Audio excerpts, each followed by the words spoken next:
like a console launch day.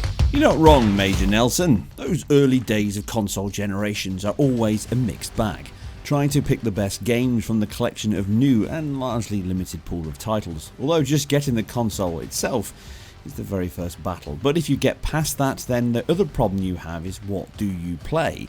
This generation has been very different to many that have come before, as backwards compatibility is a core feature of both Xbox and PlayStation's shiny new hardware.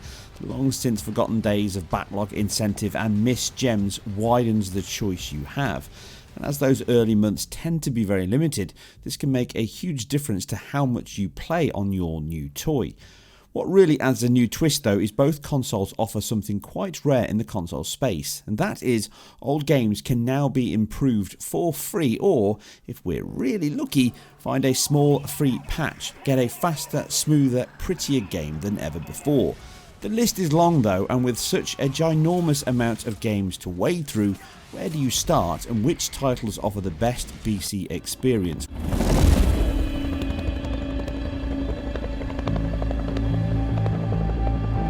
Well, here I thought I'd share with you 7 titles that really push the BC platform further forward on your Series X and PS5, and to a lesser extent the Series S. The only entry requirements for this list are simple.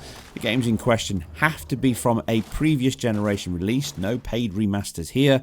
They must run with some level of enhancements to graphics, content, performance or more, and free to gain benefits, either from their original running on the hardware itself or from a free patch from the developers. So let's kick off with some multi-platform fun. How predictable. One of my personal favourites from last year was the Dark Souls meets God of War adventure Jedi: The Fallen Order. It offered up a great emerging mixture of lightsaber battles and force-empowered skills as you grew and learnt your story. Powered by Unreal Engine 4, it was certainly a looker. It's also not untrue to say that the performance across platforms could struggle at times, specifically on the older consoles. The then-gen PS4 and Xbox One. At times they targeted 30 FPS but could be missed heavily on both machines, and the Premium Pro and Xbox One could also suffer equally, even with the included performance mode they offered. Now with a new generation of BC powered consoles right off the bat, or the disc, the majority of the issues are resolved, leaping from a sub 30 FPS game to a by and large locked 60 FPS one. Just last week, a next generation patch dropped that takes this BC mode and adds a little more flourish to it. Series X players now get a dynamic 4K 30 option. If a little sharper and locked 30 is your aim, but for me, the new performance mode is where the real gains come on both. PS5 players get a locked 1200p resolution and almost equally as locked 60 FPS refresh rate, which not only sharpens in the image but also the controls, feeling much faster, crisper and far more responsive. Equally true is the Series X here, with a dynamic 1080p to 1440p, again at that locked 60 FPS.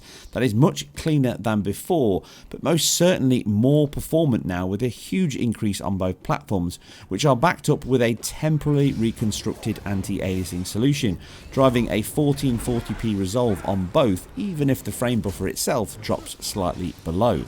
The main benefit here is that both systems are, by and large, driving 2 times the temporal pixel throughput per second, a much cleaner image and sharper textures at all times.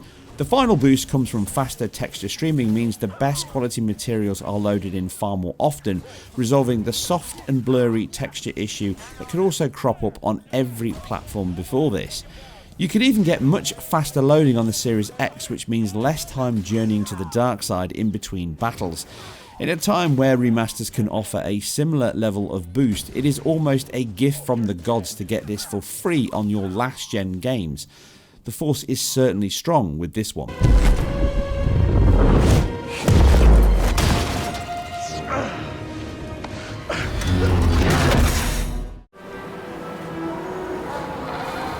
Bungie have a very long history in the console market, right back with creating one of the biggest franchises in Halo. Destiny continues the mystical and magical journey into new galaxies across platform, and with the latest update, the next-gen players see some light-speed leaps at points from the last-gen versions. Taking the PS4 as the base in the campaign segments, a previous 1080-30 title that really performed well at that level, to be honest, is now pushed up to a dynamic 4K 60 that again runs very consistently on both the PS5 and the Series X. Backing this up is sharper textures, faster loading, and a more responsive control system on both machines, vital in the biggest boosted modes these next-gen consoles offer. Yes, 120 FPS. If you have a 120Hz screen, then the Crucible mode now gives you a locked 1440p output at that whopping 120 FPS, a vast increase of 2 times the resolution and 4 times the frame rate of the Xbox One or PS4.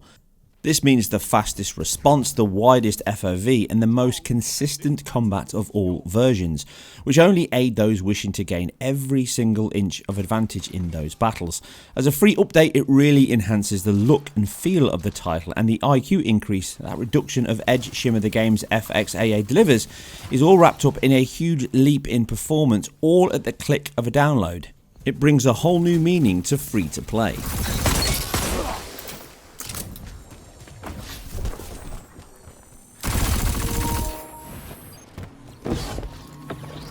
Captured Zone C. Not all the updates are across platform though, and to add value to your chosen platform, each of them have delivered some nice updates to welcome you back to an older game with a fresh lick of paint. First up is the gorgeous Gears 5, which had not only a boost to the game on the Series X, but it also carried them over into a brand new episodic DLC in Hivebusters, which Destin covered on the channel late last year. The single player campaign now takes what still remains one of the most impressive Xbox One titles of the generation, and really whacks up that pretty dial. Just from a base level, the game now runs a dynamic 4K 60 in the campaign mode and adds in much higher levels of effects, texture details, lighting upgrades and particles. It runs all those sumptuous real-time cutscenes at 60 FPS also, so you get the full-on soap opera effect as the gears go to war. The increase in visual fidelity and fluidity is transformative at times, with the infrequent but present dips under 30 FPS now replaced with an almost rock-solid 60. The enhancements continue from the texture details, the shadow and lighting improvement, along with those super shiny screen space reflections, screen space global illumination, increased draw distance. All this can really shift the impact the game has at all times.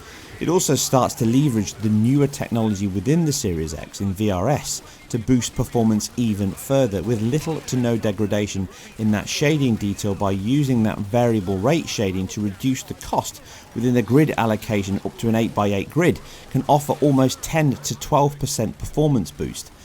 The always fun multiplayer is leveraged even further, offering a 4K 60 but also matching that 120 FPS limit of other titles to offer a more aggressive dynamic resolution that is around 1080p and sub 1440, meaning it looks crisp and sharp but also spearheads the new latency reduction that Microsoft have been working hard on.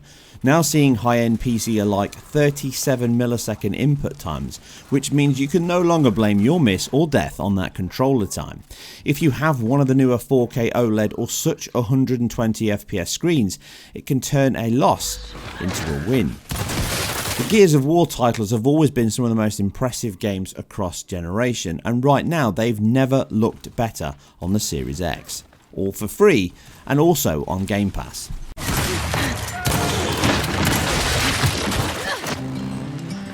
Nothing but a human alien. Bend Studios had their big step into the first party limelight in 2019's Days Gone, a Walking Dead-alike open world survival. It was always an impressive game, which is one of the few within the Sony studios to be developed using Unreal Engine 4 and not their own in-house bespoke engine. This makes little difference to the quality it offers up, and although it had some performance issues on the PS4 at launch, the team have worked hard to keep updating since then and resolve almost all of them, which means a locked 30 FPS is the most consistent level you now get when exploring the barren American wasteland on your hardly moving sun. Comparing to the old version, it's a great leap. Taking that base 1080-30, it now moves up to 1800p and 60 FPS via a checkerboard solution, as this is, in all intents and purposes, a boosted PS4 Pro version thanks to a Ben patch released around the PS5's launch. Now, aside from doubling the frame rate and tripling the resolution, the team also found time to almost half the install size, even on base PS4, by using their newer oodle compression techniques, whilst ripping those loading times by more than half on the PlayStation 5. And this is still only running a BC version on your shiny new console. The leap up in fluidity and crispness of the image is really just the icing on the cake of these quality of life improvements. World exploration is smoother, combat is easier thanks to faster input, frame rates are much faster and loading is almost halved, and it takes even less space on your hard drive. How much more can you ask for free on your shiny PS5? Just more than you. In one more platform exclusive for the Xbox franchise, the Master himself is brought into the mix. All BC of BCs combine in this collection to update and boost every enhanced version, including online, into a 4K 60 extravaganza, or the best of the lot, a dynamic 4K 120 FPS output with even faster loading than the already speedy last gen version. Now you can jump back in one more time with the Master Chief across all his epic adventures, and then reach back into ODST, and including that prequel of Reach itself. Everything runs much faster, much cleaner, and they've sorted out a lot of the issues from the early title in terms of the sound, the frame rate, and the animation routines have all been resolved to give you the best looking and certainly the best performing game of Halo you've ever played on console. It performs superbly, and this update all comes for free on your existing Master Chief collection. I really struggle to think of a better reason to dive back in for some snipe off action. Chief Man, you detect. Pull up! Now!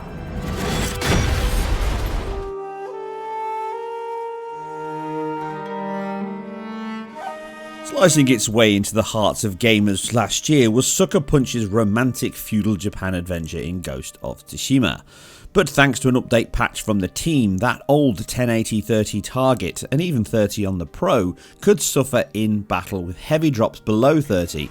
Now it takes it all in its stride as another 1800p and 60 FPS update is added to unlock the Pro mode's framerate cap and allow all those frames to fly. The increase in performance and temporal resolution really aids this title due to its vibrant colour tones, clean lines, and always in motion world. Capping off that traversal and satisfying combat system now performs vastly better than before due to the extra power offered by the PlayStation 5. Riding into battle in these opening moments, you can clearly see the difference is over 2 times as noted by the framerate graph line on the PS4, often running below that 30 FPS level for long periods of time. These inconsistent frame times, as you can see in the top left graph, give the PS4 a choppy and heavy feel when these moments arise. Although they are not throughout the game, the fact that they are now not only removed but improved on the PS5 make everything far more enjoyable to play. If you did hold off from playing this ancient tale, then thanks to the PS5, the reasons to jump in and slice your way through this adventure have never been greater. Find the Mongol leader and end him here. I'll fight beside you to the end. I know. Is this combat bot, military prototype? So it should come as little surprise to see one of the last games to launch on the last gen consoles is one of the most improved on the next generation. Yes, Cyberpunk has had all of its issues and this does not fix all of the bugs, but if you have played or endured this game on the PS4 or the Xbox One, then you know the condition it launched in and largely still suffers from. 30 FPS is a dream that we do not achieve regularly in this title. Lurching, stuttering, streaming, people popping in and out, and everything feeling very clunky and heavy. Play it on the next generation though, and it's completely transformed. The Series X is the best of the bunch, with 2 modes having a 30 FPS and a higher resolution up to 1800p gives a much sharper and cleaner image, and consistently is at that 30 FPS more often than not. It certainly no longer feels like a chore to play. But the best option of both is that performance mode, the only option on PS5, but on both it runs around 1200p resolution, but more significantly it holds that 60 FPS all the time, well 95% of the time throughout combat and exploration, and that means you do not suffer the same inconsistency that you do on the last gen machines.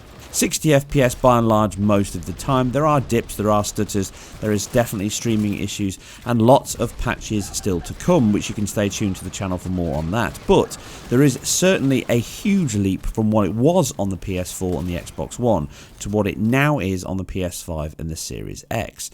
And the biggest benefit of all is this is just the start. Remember, all of these titles are running in BC modes across all the hardware, which means they're not really utilizing it that well. They're just using the hardware to get closer to their target. Here, 60 FPS transforms the title, with it regularly holding that level and being slightly better on the PS5 than the Series X, but certainly both versions are a world away from what you may have enjoyed playing it on the older consoles. And stick the disc in, play the game, and away you go with this transformed title.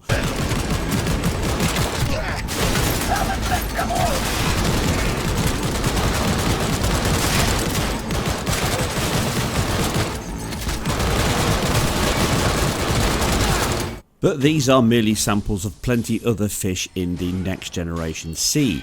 Yes, Sekiro is transformed. The Last Guardian on the disc version goes from a 30 FPS to a fully locked 60 at almost a native 4K. And many other games see significant improvements that were CPU limited. Hopefully this appetizer gave you an idea of just what you could dig into on your backlog shelf once your new generation console is tucked under your telly. Anyway, I'll be back soon with more videos, but for now, I thank you all for watching. To your health, gentlemen. You boy! So, what are you doing there? Running.